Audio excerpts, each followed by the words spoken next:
Hi, welcome to Tech Tip Talk. I am Sarah Walworth. And I'm Christina McGrath. We are knitting tech editors.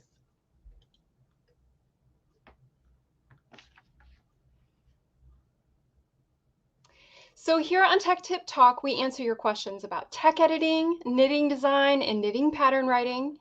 We invite you now to put in any questions you have for us into the chat, and we'll do our best to answer them here. We are being joined today by accessibility expert Renee Van Hoy. Renee is a designer and a tech editor and an accessibility consultant who is working hard all over our industry to make accessible patterns available to visually challenged makers.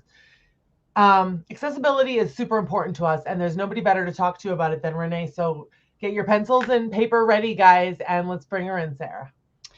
And please do throw your questions into the chat. And there she is. Hi, And Renee. hi, Renee. Oh, I'm going to move you to center stage. There Thank you so much for coming on and talking to us. Oh, it's my pleasure. Good morning from California. Hello, welcome. And we have people joining us from everywhere. And everybody stick your questions for Renee into the chat and say hello, where you're calling in from or where you're watching from. So snow and slush and rain and mess here. Yeah. Oh. Not where she is. She's in the nice area with fog. We're just a little foggy. I can't complain at all. No. All right. So what do you want to start with, Christina? Well, I think let's just get something out of the way that I think is important to note. Do you knit or crochet or both? And the patterns that you're working on are knit or crochet or both? Okay. I do know how to knit and crochet, but I'm actually a loom knitter and a loom knit designer. And how I got there is kind of a long story, but so I'm not able anymore because of physical disability to actually hold needles and a crochet hook. I can hold a crochet hook for a short amount of time. Like to do a crochet edging or join. So that's what I do. So I design for the loom knitting industry. I've done about 160 patterns as an indie designer. Yeah, for the last, I think, 13 years. I've written 2 large stitch dictionaries for loom knitters, the first stitch dictionaries that we had. So that's kind of my claim to fame there. That is exciting. It is. So can you tell us a little bit about yourself and how you came to be the accessible pattern expert in our industry?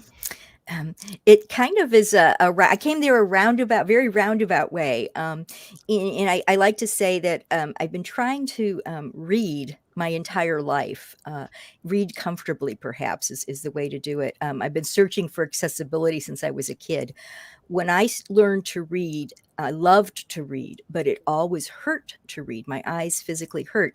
And since I like to read a lot, everyone would say to me, well, you read so much, you're making your eyes hurt.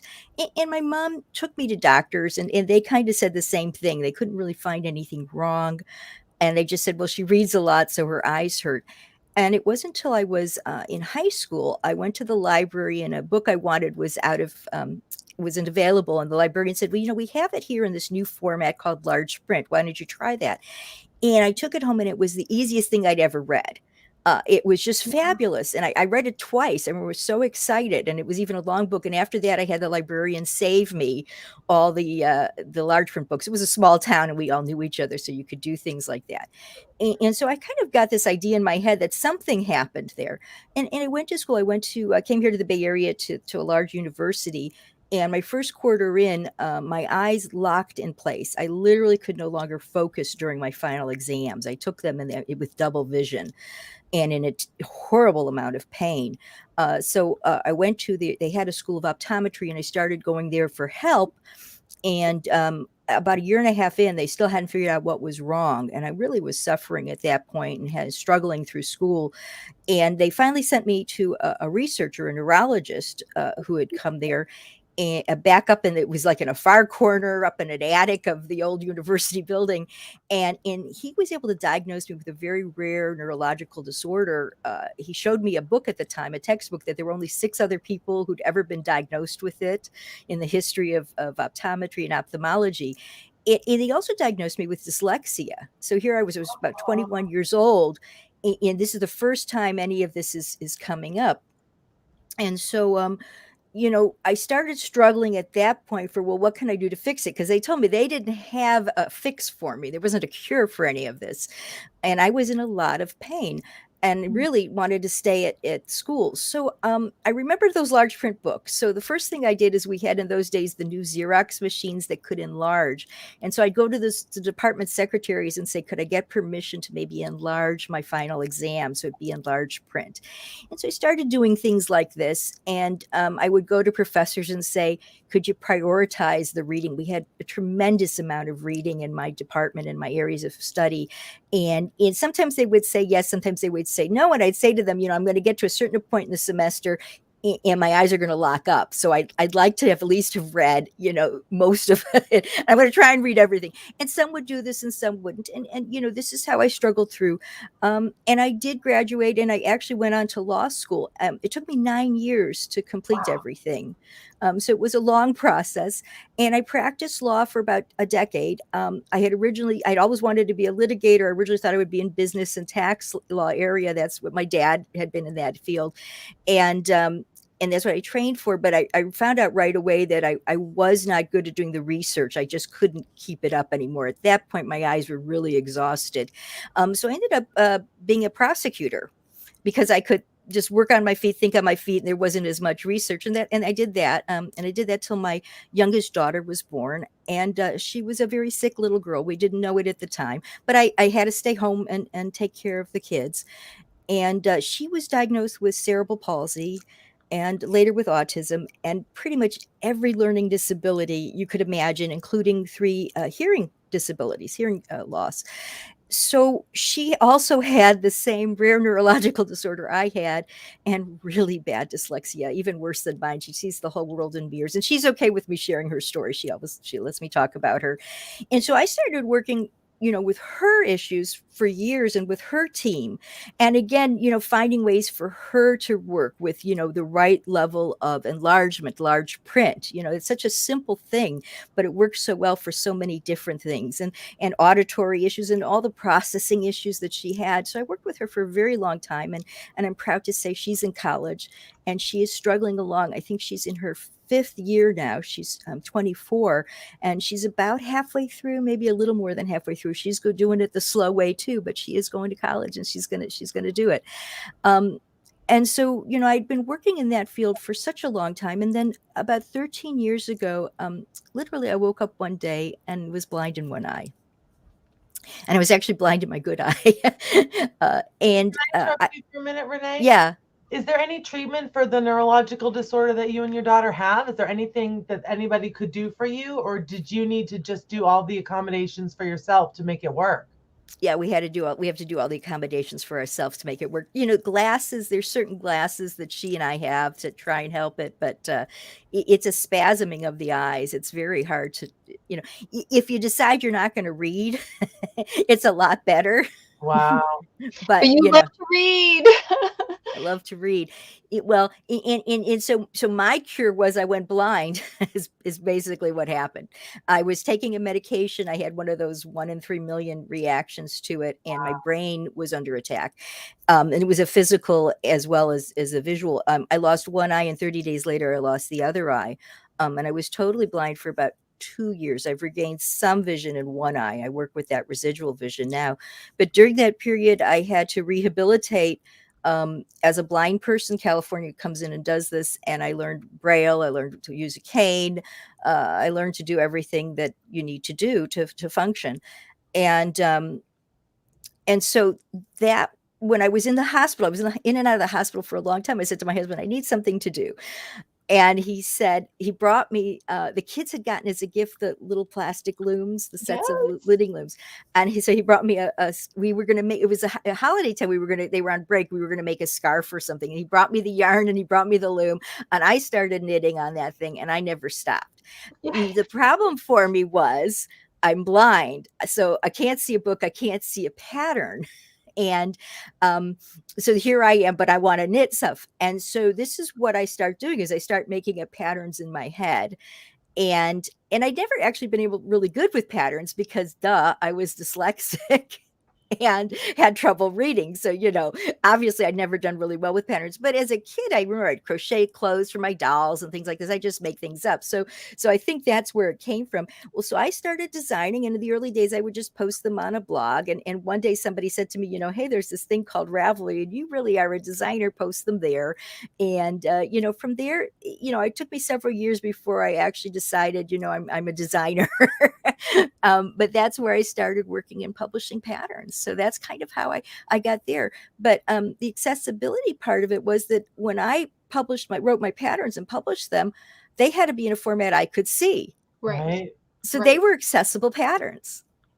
And so that's kind of the foundation of what we use now today as an accessible pattern. That comes all the way from when I was a kid to what I worked with my daughter, and all those accessible things is what built up to what we have now as an accessible pattern. So firsthand usage, because of your own experience, you're able to build out best practices and ideas. Yes. Right. Because of what you've already experienced. Exactly. And I actually taught at my daughter's school. She was in a full inclusion school. I was a language specialist there. So I was working with this population as well. So I was seeing, a lot of it implemented that way as well.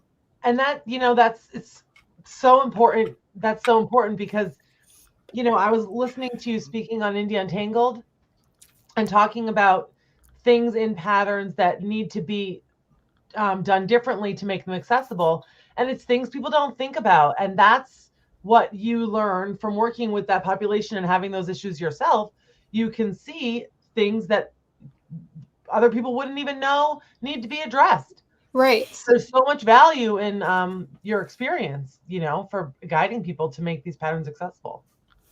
I hope so. What happened to me is I was writing my patterns in the early days, and I knew I could not be this wonderful designer because you're self-taught and you're brand new.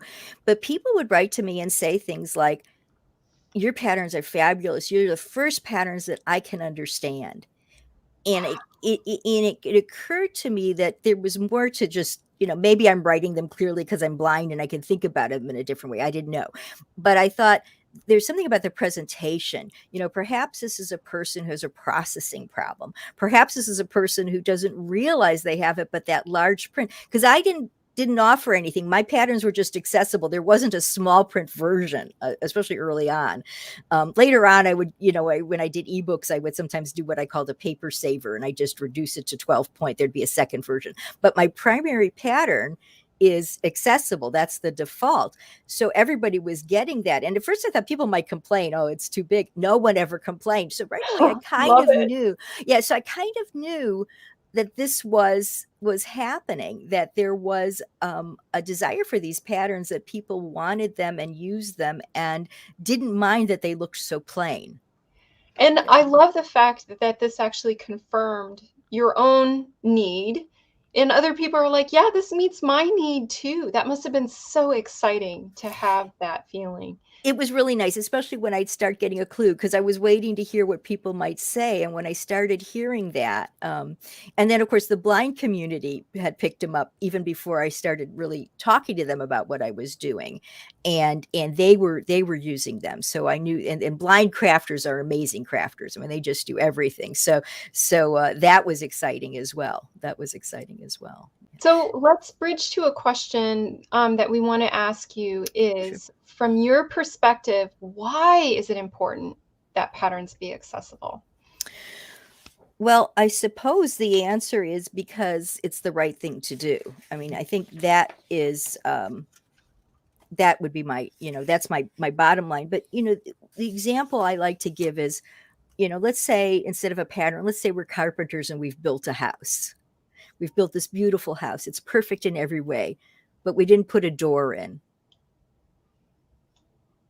What's the point? Yeah, but you can't get to it. And it's not just somebody who's blind or partially sighted like I am. It's somebody who's dyslexic like my daughter, or who has a processing disorder, or is losing their vision from just, macular degeneration or diabetes. I mean, this is a huge, huge population.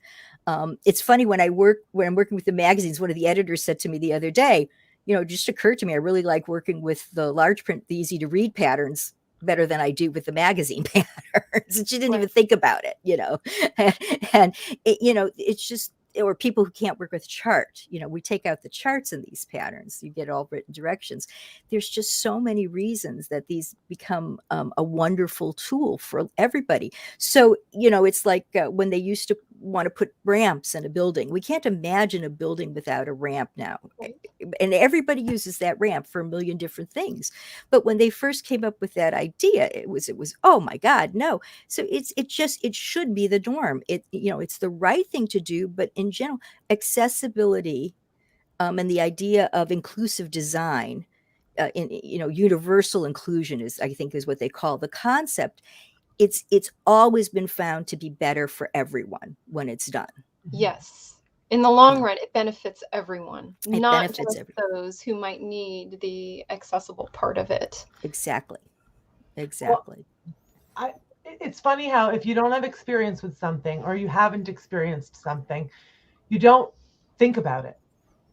I think that you don't think about it. Like my mother has recently, this past year, she has mobility issues in a much bigger way than she used to.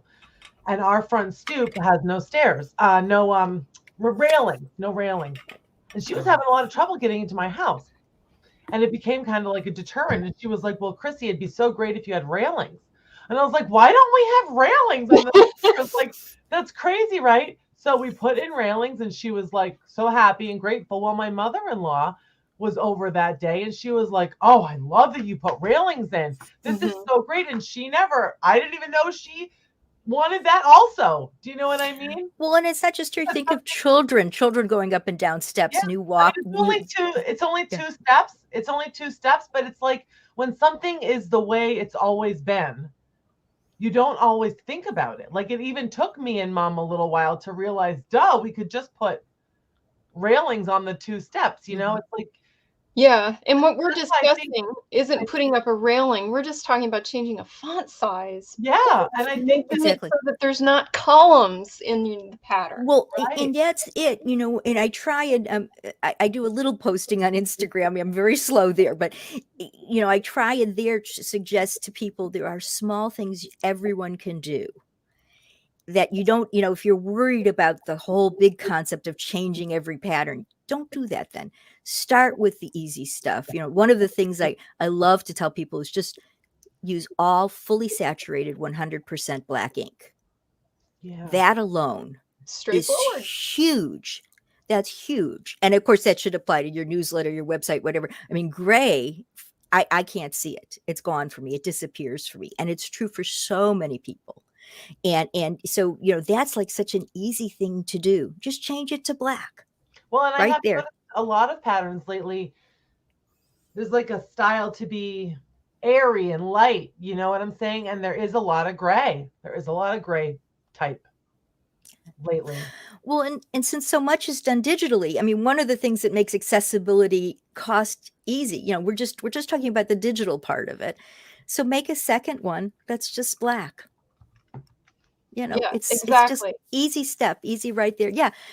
Things like that are just easy. Yes, we love to make things pretty, but I say accessibility is going to look like an essay for your English teacher. It's going to be plain. Well, it's not really very valuable if people can't access it.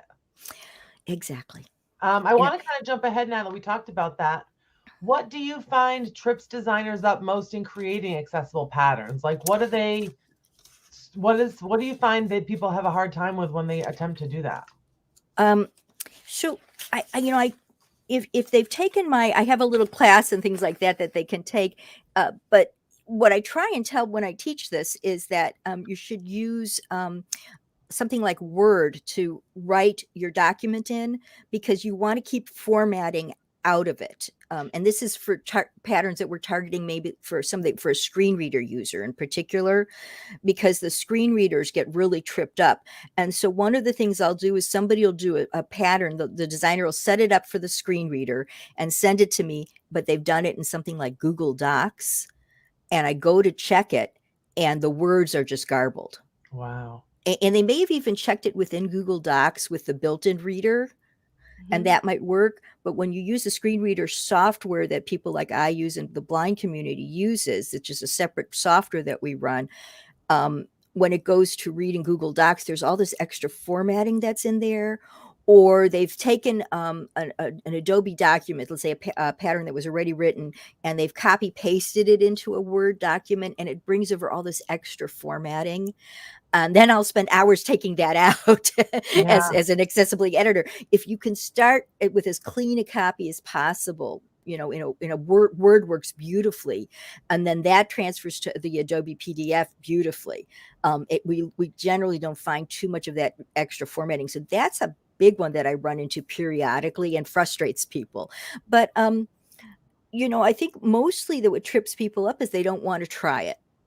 And so there are levels of accessibility, and so I kind of break it up into two categories. One is that what we call an easy to read large print version, and that one is not as difficult to do. And then the next one is where you add in for screen readers to try and make it read clearly on a screen reader. But if you want to start with just that easy to read large print version, that's much easier to do. And it's really, you're enlarging it, you're going to all black text, you're going to single columns, and you're spacing and things that are happening with that to make it clear. You take out your italics, and so it's once you kind of have that down, it's very easy to convert your patterns if you need to, or do all your new patterns that way. And designers have a lot of success with that. Yeah. So that leads to a question that we had. Should accessible patterns be a separate download from the rest of the document if they want to maintain formatting for their fancy pattern? They would have to be. And typically that's pretty much how they're always found. I'm kind of unusual because I just have the accessible document. And I see a few designers that are doing that, especially new designers. They're just deciding to be accessible and leave it that way. But if designers have a brand that they like, then they'll have a separate document for the accessible document, but they're offered together. And I think that's important because I think they can work together. And the idea is that you're trying to have as wide as the widest possible options for your audience so that the users can choose exactly what works for them and what they need. It could be that you have a chart with your traditional pattern, let's say, but somebody wants the written directions for that chart that are in the accessible portion of the pattern, and they're going to use them together, for example. That would be where you want to have both together. So maybe we need to back up a little bit and talk about what makes a pattern accessible, because it sounds like there's differing needs, right? In sometimes, like you said, 24-point font that's a clear font type and that is in black ink, and one single column is very helpful, and that can be all someone might need, having written chart instructions. But then you're also saying some people will need to use a screen reader, and then you need to watch out for things that trip up a screen reader, like abbreviations and formatting and stuff. That's right. So when the way we've kind of sorted it out, and some of this came from when Ravelry started with putting in the accessible tag they call it low vision, which is kind of a bad name for it, but we'll say easy to read, or we know what it is. They came to me and said, what should this look like? And I gave them my favorite. I gave them my top 10, and they chose their top 5. And that's where we got that. It's 22 to 24 point font minimum in a sans serif font, and that's a smooth font. And there are some that are better than others. You want to go with the largest one. Somebody who doesn't need large print will typically pick the smallest ones. Sometimes you should compare these and see, but typically an Arial or a Verdana are the two that work very nicely. And you can't ever go wrong with those. You want to have that all black, 100% black text, and no italics. So emphasis is done by separating information and by using bold. Okay, so bold is good. Bold is wonderful. No, bold is great. No italics. Italics really is jarring especially if you're trying to process something or dyslexia. Well, it moves. The letters move. Exactly, exactly. And I still get frustrated because I'll go to somebody's pattern page, information page, and they're doing it. They've done an accessible pattern, and then they write all the information out in italics there, and it just makes me crazy. But I don't say anything. But we're because it's a learning process. We're getting there one pattern at a time, and then the other thing is, of course, that all the directions have to be written out. You can't rely on a chart to be an accessible pattern, because many times this is an audience cannot see that chart unless you're able to do an accessible chart. And I have I'll hold up. This is one of my accessible charts. You can see it's big. I love Yeah. it. And what this is, it's giving you a stitch pattern. It's kind of giving you the stitch pattern section. It's not going to be the whole thing. This is a long elongated shawl, but this is giving you the stitch repeat. And this is, so you can see, this is what the key looks like. It's Nice. big. And one of the things I do is, I've changed, whoops, there we get my finger in the right place. I've enlarged the symbols. And so sometimes, if you're sometimes we can do that. Moorit magazine, who I'm working with, we have been doing accessible charts, and that's been really fun. Renee, I have to interrupt you. Yeah. I love it. I print out charts huge. I don't like tiny little cells on a chart. I can't see it. My eyes go all over the place, and I'm not visually impaired. Well, and that's a way where it's helping other people too. And even just having accompanying written chart instructions helps a lot of people it's who huge. don't like working from charts. Well, not only that, but when I redo this, like when we take the charts out, we're often restructuring the way the directions are written. In other words, what happens is the designer will print out, they're using charting software. And so they use the software to generate the directions, is what happens. But those aren't always the most complete directions, especially from a chart. So for an accessible pattern, you don't want to be jumping back and forth and here and there, especially if somebody's using a screen reader. They can't really do that in the pattern. So we make it very sequential. We take all that out and try and make it very sequential. And we put in a lot more verbal direction to say, and often put the repeat directions beforehand. So if you're coming up to rows 20 to 25 and they're going to be repeated, instead of at the end saying, now repeat these rows, we say it beforehand. So ahead of time. There's little tricks that just make a pattern flow much more easily. When I worked, I was lucky enough with Moorit, I was able to train the tech editors. We did a big training ahead of time. And so they were just loving the idea of this, because it's a lot of things that they said they'd like to see in patterns anyhow. Yeah. And they're the ones who got so excited. Sharon Carter was doing the charts. So she said, I think I can do accessible charts. And so we worked very hard, and we did those charts. They're not just visually accessible, but we did them colorblind accessible.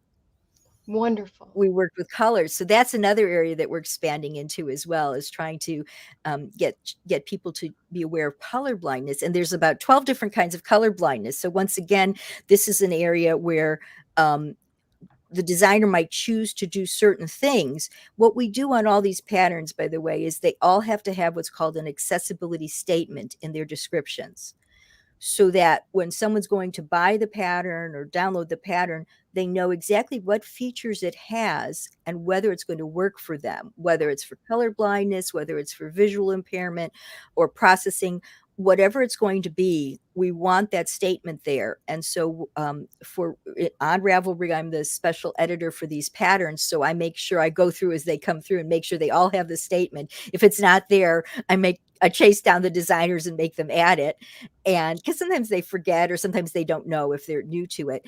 And on the accessible patterns index, I don't add a pattern there until it's got an accessibility statement. And that's the first thing you see on that index, is what is the accessible statement? What are the features? That statement needs to be on the pattern, but it also needs to be in the place the pattern is sold, so that the visitor knows that before they go to buy it. Exactly. exactly. It's the same way we would include sizing information. You know how many sizes are in the pattern. You're not going to buy the pattern if it doesn't have your size. You're not going to buy the pattern if it doesn't have the accessibility that you need. Right. And so it's an extra step, and it's interesting because sometimes designers think, well, I should just be able to say this. And I'm like, no, you can't just say it's an accessible pattern.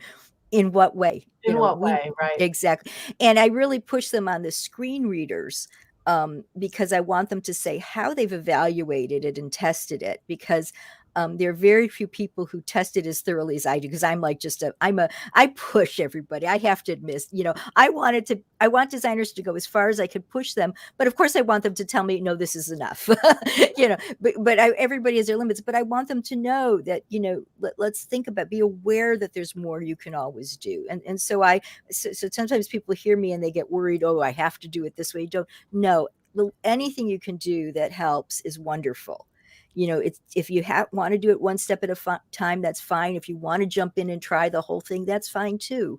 Moorit magazine's been amazing because I talked to them before they did their Kickstarter, I guess a little over a year ago, and said, think about accessibility. And Allison Shu, the editor, is just like, yeah, let's do accessibility. And I said, well, build it into the Kickstarter then. I think that would be, the way to do it. And she did that.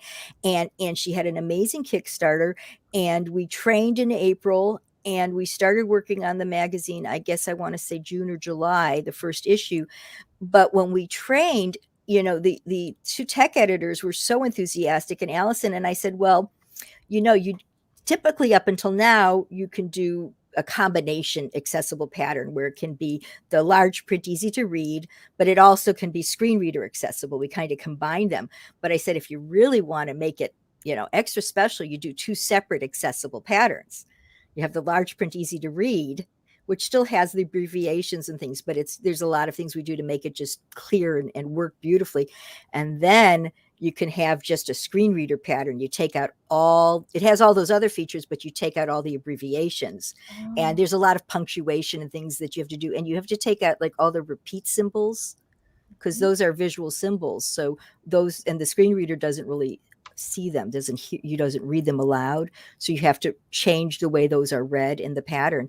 And Allison, yes, yeah, let's do that. So Moorit actually has 2 accessible issues.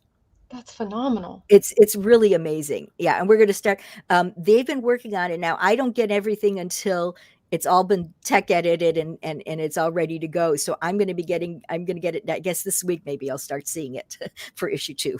So and then you do like a little happy dance when you get it. Because boy, what a forward move in the industry.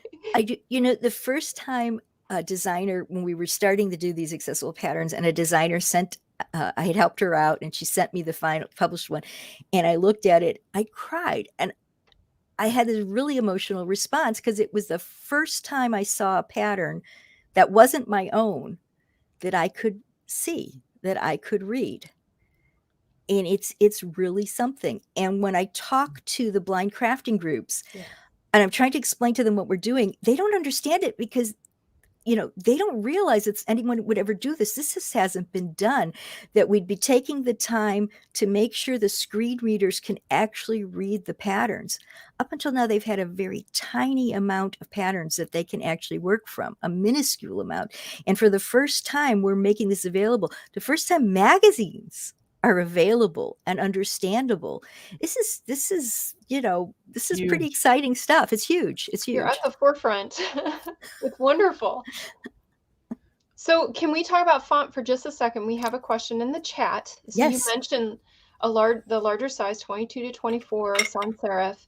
And so Serena asks, do you have an opinion on the open dyslexic font? Yeah, I'm not a fan. I know it works for some people, but it doesn't work for many people. And our goal here is to work for as many people as we possibly can. So it's not one we use. What I recommend to designers is that when they set up their PDF, they don't lock it down. They leave it open so that somebody who needs that kind of adjustment can make it on their own. Still, they can still adjust the PDF on their own. And that leaves that option open. But so, and where that comes in handy is not just the font, but let's say you have somebody with macular degeneration, or I'm sighted in one eye. Sometimes you want to have, let's say, your columns just on the left side or on the right side of the page.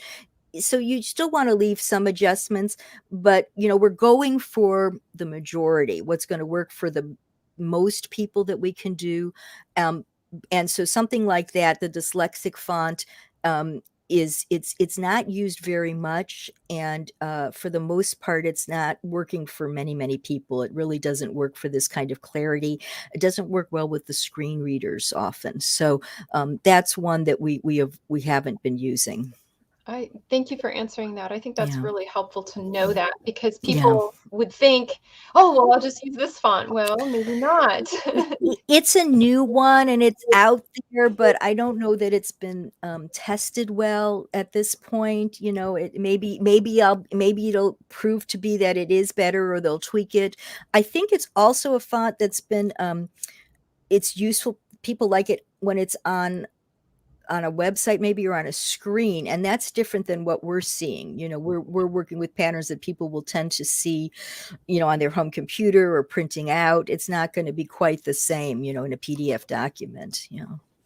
But people should go ahead and take a look at it and see, test it side by side with your Verdana and your Arial and 24 point and see what you think. You can kind of see it has a different effect. So it might work. It's going to work for some people, but it's probably not going to work for most people.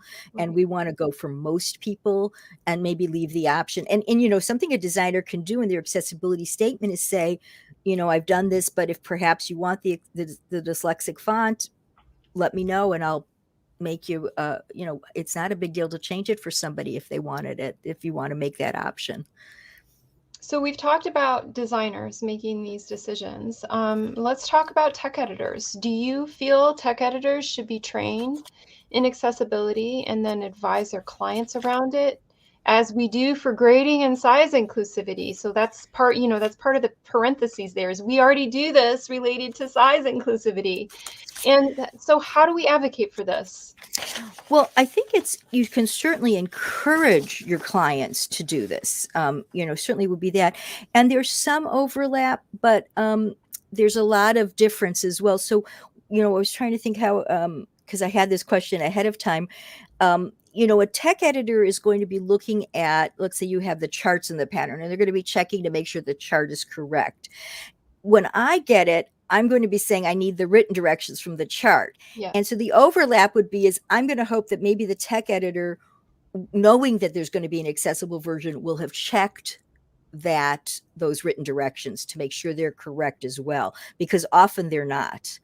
And so that's where the overlap would be on that kind of thing, so that if we work together, and then I would be going in and then trying to, I have to restructure the pattern often. Depends how complicated it is, but I'm going to be restructuring the pattern to make sure that those directions fit in correctly, more sequentially, read clearly, and all of those things.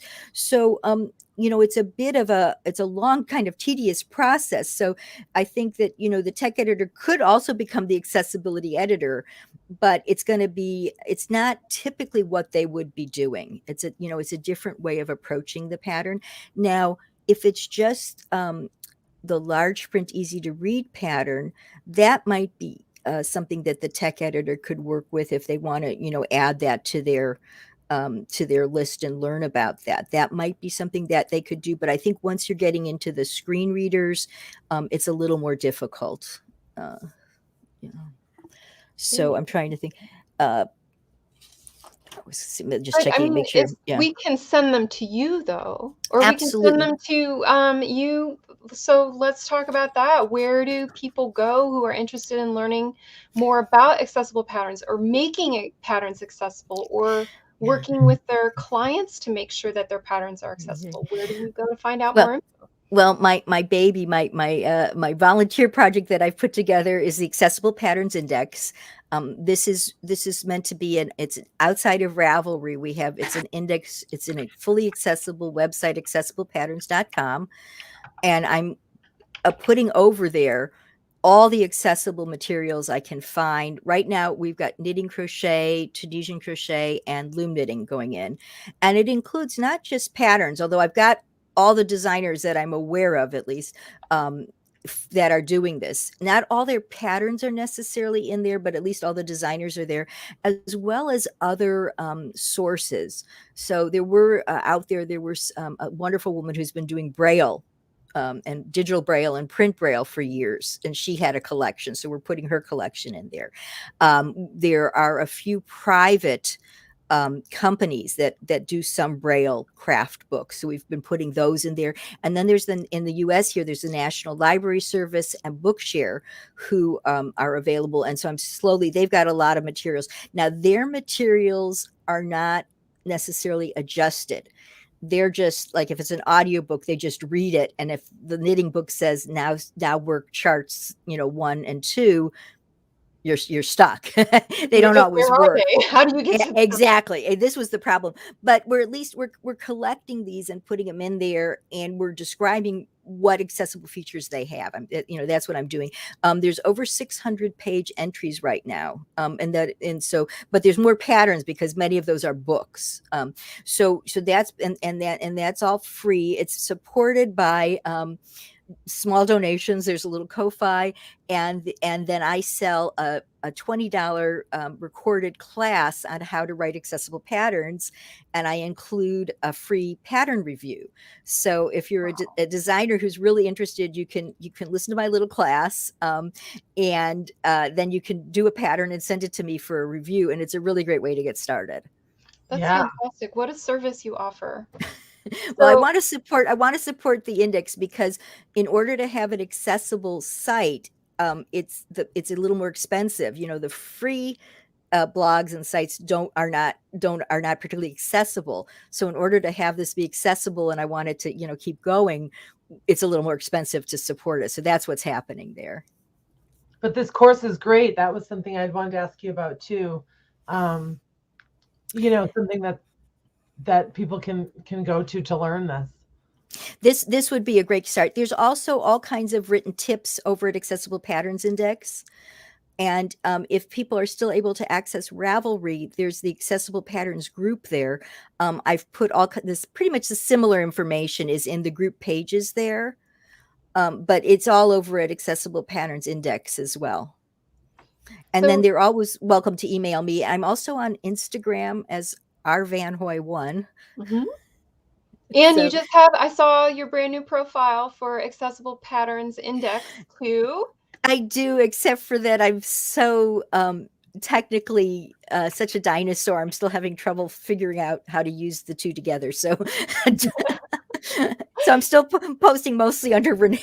Yeah, we feel the same way. Instagram is too much. It's sometimes complicated. I really can't see Instagram particularly well, so it's a tough one for me. And I dictate, so it's a slow process for me, but I'm trying. I try and post accessibility tips on there is what I try and do, and that's where I try and right now I've been posting that make 2022 your year of accessibility, and I've been posting kind of little ideas. Even if let's say you don't want to. Let's say you're not ready to try writing an accessible pattern or editing one, I say tell people about accessible patterns and support an accessible designer, which means if you're looking for a pattern, go over to Accessible Patterns Index and look at that list of designers and maybe buy something from them. Let them know that you came to them because they write accessible patterns. They need to hear it. They're kind of writing in a bubble right now, and they don't know that that's really important. The magazines in particular need to know that you like what's happening, because it's expensive for them to do this. It's a lot of time and effort to convert an entire magazine to accessibility. When I talked to Hannah Lisa, who's the editor of Making Stories, and early on, and we were talking about why we should be doing this, and she says, well, I'm kind of ashamed to come to you. And I said, why? And she said, well, I realized one day that we worked really hard to have all this wonderful content, and then there's this huge part of the world that has no access to it, and I'm ashamed I didn't do this earlier. And I just thought, wow, that really, that really kind of says it. Which magazines right now currently are accessible? So Making Stories, they've done 2 issues, 5 and 6. I don't know. I don't know if issue 7 is going to be accessible. We're Okay. still waiting to hear. And then Moorit magazine, Which is which crochet, correct? it's a brand new crochet magazine. Woo! Yes, it's out of Scotland. It's so pretty. So that's issue 1, and they're the ones where they have 2 digital versions, That's wonderful. as well as digital, easy to read schematics and charts, and they're colorblind accessible as well. So it's really exciting. And so that's the one I'll be working on, issue 2, which will be publishing in March. So wow, we really Oh, sorry, Sarah. no, we really got to look out for it, because then I think the more those are things that we can all get and help support, and then also see for ourselves, what does it look like when a pattern's accessible? Right. Well, and it's so funny because I did a podcast for the loom in a loom knitting community. There's much smaller, but they were funny because they were saying, I know they're talking about knitting and crochet magazines, but support them because of what they're doing. And they really do need to hear that, because they're smaller magazines. They're beautiful magazines. I mean, they're more like getting a book. And they're coming out of the EU, and I see a lot more designers coming out of the EU and the UK. They seem to be more in tune to accessibility. And the US designers seem to be lagging behind. I don't know why. Because there's so many of us and it's so easy to do. So I'm hoping we'll kind of get on the bandwagon. Some of the questions we got from Instagram were about what we're talking about. What are some key things designers can do to make patterns more accessible? And what are things that knitters can do to support and advocate for more inclusive and accessible patterns? And that's what we're talking about, and what you're saying is to support those designers and let them know that what they're doing matters. And as a designer, all these tips that you're giving us and this course that you have and the website, you're giving us a lot of information for what people can do to make these changes that are so important. And I think it's okay to put our money where our priorities are. So that's something that we talk about in other arenas. It's okay to support people financially. Well, and I'm available too. If somebody's not ready to start, I have designers come to me and they're just not sure where to start. So they give me the pattern, and I'll do it from soup to nuts. I'll do the whole thing for them. And sometimes that's what they need to see the first time. And Right. then the next time, depending on their budget, because of course it's, indie designers, I know it's tough. So then the next time they may just do parts of it, and I'll do a review or a check. And other times they'll send it to me and they've done everything, and I'll give them back, okay, here's what you should change, here's comments in the margin. So we work with a wide range of things, and I'm always happy to do that. I try very hard. My goal is that these things should be accessibility, so the accessibility should happen. That's what I want to see happen. So back to how you review patterns. What tools do you use to test that a pattern is accessible? Like how does your process look? We're very curious, being, technical editors ourselves, right. How your process differs from ours. Well, I am looking at every single word of that pattern, not just what it says and how it sounds, but how it's laid out. So let's say if I'm just looking at an easy to read large print pattern, the first thing I'm going to do is download the PDF, and look at it on my computer as opposed to the online part of it. And the first thing I check is I look for that 100% black saturated ink throughout the pattern. And often it's not there. People will do things like they'll copy paste in, and they'll get a lighter gray that they don't catch. So I check for that. I check for the font size. Make sure that's correct. And I check for the margins. We like to look for 1-inch margins, because sometimes people we have devices that sit on top of our documents that we're magnifying. So that's one of the things we look for. So I start going with all of that. And then I start going through the readability of it. For example, in your size, now that we have more and more size inclusive patterns, where you might have long rows of numbers and in parentheses or things of that, often I'll break those up. I'll space them out. I'm going to add extra punctuation or take out those kinds of things. I might take out slashes and use words like or and, things that make it a little clearer and easier to see, especially for somebody who's dyslexic. These can be very easily mixed up. Now, these aren't going to make a big difference to the person.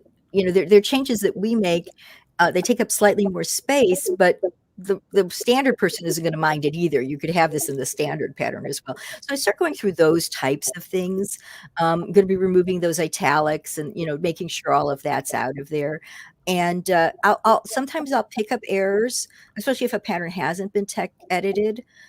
Sometimes because the designer will send it to me first, or maybe they're not using a tech editor. So I might pick those up just incidentally, and I'll let the designer know, but that's not my primary focus. Yeah. And then if it's a screen reader pattern, I'll do all of that, but I have to start changing things. For example, the screen reader is not going to see any of those parentheses. So I have to start putting in commas and such so that the screen reader will be able to read those sequential numbers.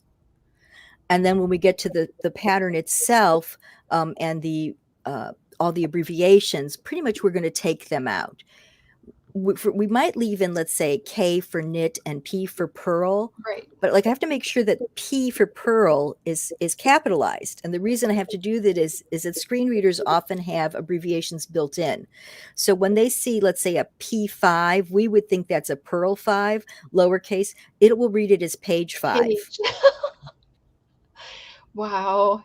And there's a bunch of things like that. It will skip and then there's other things like if it might read measurement abbreviations, but only if they're placed a certain way. And so I have to listen to them and see, and the screen reader likes to play jokes on me sometimes. It might do it in one pattern and it changes it in another. So I will go through, especially on these magazines, I'm going through and listening to every word. Wow. To make sure it's okay. That's where sometimes I'll pick up this weird formatting that happens with Google Docs, is that it'll start breaking up a word. It'll like if you had a word like something, it might say SO, it might say some THING, or it'll start doing weird things like that. So you want to avoid that. So I'll be going through and doing all of that. And the repeats are the big thing too. When we have a pattern with a lot of repeats, especially multiple repeats within one row. And in making stories, they tend to have a lot of very complicated patterns. And so we will actually sometimes have a row that takes up an entire page by the time we're done, and we'll break up that row. We'll put spacing between it to make it so that each group of information, you can group the information easily, so that when you're working on it and you want to look back at the pattern, perhaps it's visually easier to see. So we, those are the kinds of things I'm doing. I work with a couple of different screen readers, but I've got enough into this. I kind of know which one I can trust that's going to give me maybe the lowest performance, because I want to make sure, that's the one that's going to work the best. We have an important question in the comments, Renee. Mm-hmm. Are there any suggestions for getting the word out once our patterns are made accessible to make sure they're reaching the audience that needs them? That's been a tough one. So if making sure that I know so I can put it in the accessible patterns index is a good one. And then Ravelry is still a good place to put it because it's still got the largest indexing of these patterns.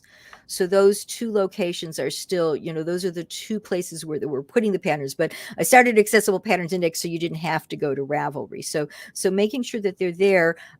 There are two in the United States. There's two big crafting groups right now. The National Federation for the Blind and the American Council for the Blind both have crafting divisions. Okay.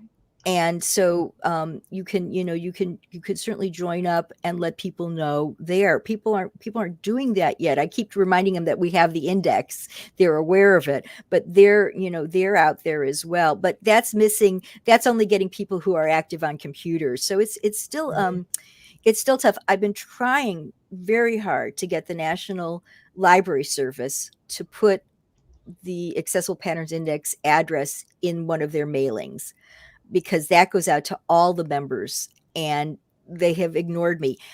The British version of it, however, picked us up early on. Somebody over there wrote and told them about us, and they wrote to me and said, "Can we put you in here?" And I said, "Oh, yes, please."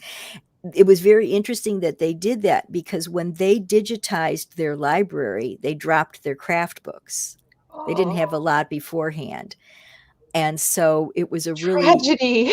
it was, we learned about this in the accessible patterns group discussions. One of the members there went and looked, and she said, they're just not there. Wow. And so it was really sad. So somebody wrote to them and said, hey, you should know about this. So a little bit's been picked up, but I've had difficulty getting the word out, that this is there. I mean, my fantasy is that, a newspaper would pick us up and, just a little bitty one, to tell people this is out there. Here's a place you can go look and find these patterns. And there's free patterns. There's too, they're not all paid patterns. And the other thing about this is that these designers tend to be, I find a lot of them are size inclusive, and some of them are doing the price inclusive, the price changes. So there's a big variety, but people who are interested in accessibility are interested in a lot more than just, the visual part of it. Right. So that's important. What Yeah. about, I just thought of this earlier today, and what about pictures? How do pictures translate? Do they need to be Oh. made bigger, or does that even help? What about Well, it certainly does. It's certainly nice. Like for somebody like me, it can be really nice to have a big picture. And I do that with the magazines. We try and make the pictures big. I generally recommend that the pictures stay in, and what happens is the pictures are captioned so with the a pictures descriptive would also captions. be in the documents that were the accessibility documents They in are. They okay. stay there, because most people have, even, very few people are totally blind. So most people that are going to be accessing these are going to have vision of some kind. And so the pictures are still useful, but what's useful is a description. And it's not the description that in the caption that you see, that's the what I call the artistic description. Oh, it's a model with white skin who's got her hand up on her head looking at the tree. This is what people put in there. No, these are technical documents. I want to know that the model is wearing a scarf. I don't even care that she's wearing it. Just say, this is a scarf. It's got columns of cabling interspersed with seed stitch and fringe on the edge. In other words, you want to describe as much of the fabric and the structure as possible, because that's what the person who's having difficulty seeing that picture or processing that picture wants to know. That's what they That's something that I try and get. And now the other thing that can be done is, and it's very easy to do in Word, is we add what's called alt text. ALT, second word TEXT, and you just right click on a photo and it'll come up for you to do it, and it's a little box, and in that box you add that same short description. And in that box, you want to think about, I always say, think about you're on the phone and you're describing your new design, the texture, the fabric, the structure to a friend, because this is for the screen reader. The screen reader is going to see that alt text and tell them what's in the photo. And if you can do both of those things, it's best of both worlds. But if you can just do a text caption for that photo with a great description, that's wonderful.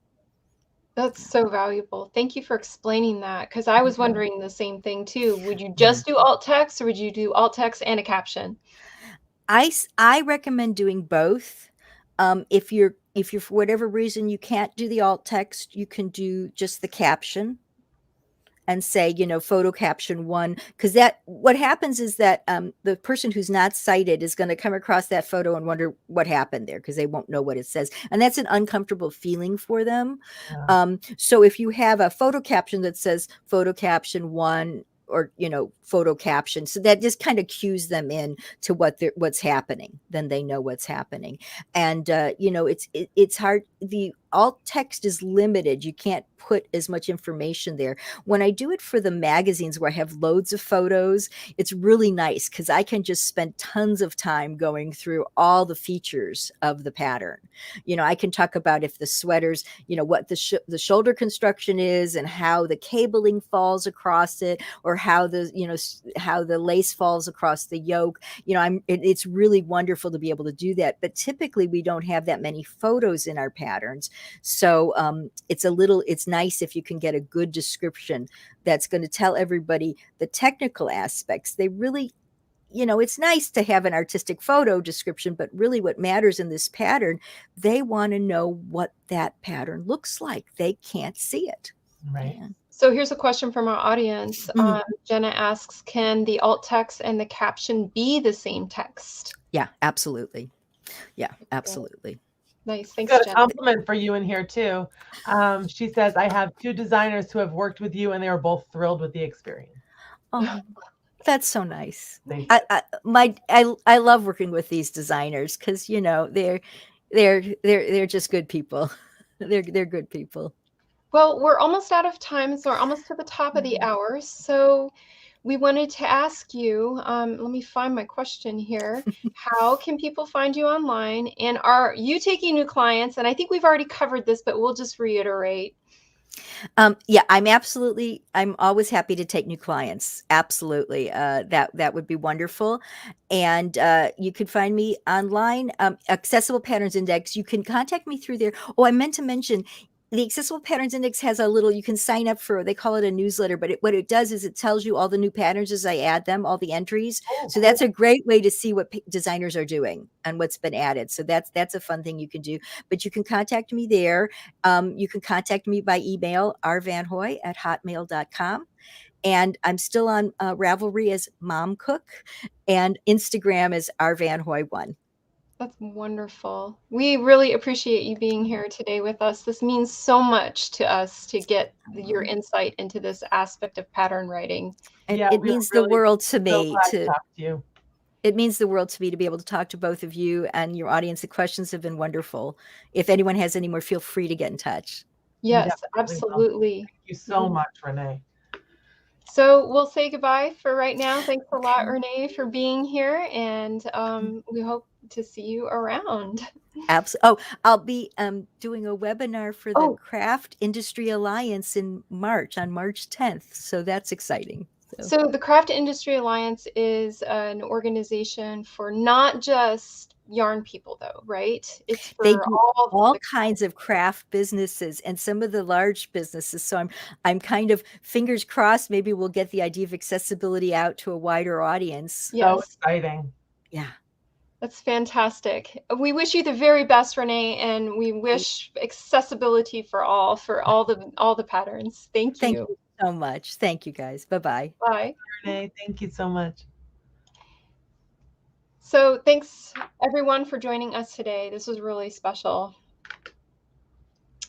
We are gonna we have someone on deck next month that we are really excited to have join us, and we hope you will come.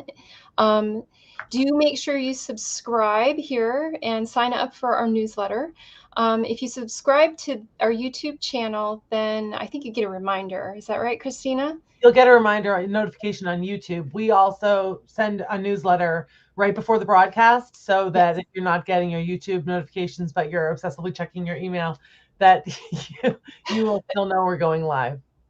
Exactly. The cool thing about YouTube is that the broadcast will be there already, and you can add questions before we even begin. Yes. So our next broadcast is on February 21st at noon Eastern time. Okay, I didn't put up a banner for this one. Should we do that real quick? Yes, stick it in. I didn't do it. All right. Next 21st at noon. Show is February 21st at noon Eastern time.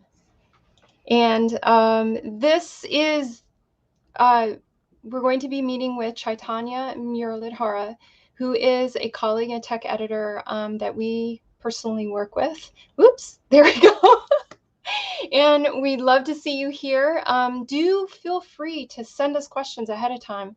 You can DM us, you can reply to our emails, or you can go over to our Instagram and ask us questions there on any of our posts. Tanya edits knitting and crochet. I don't know if that might change what questions you might have for her, but we're really excited to get her on here and talk to her. She's pretty great. So we'll see you guys next month, and we hope you guys have a wonderful month. We'll see you soon. Bye. Bye.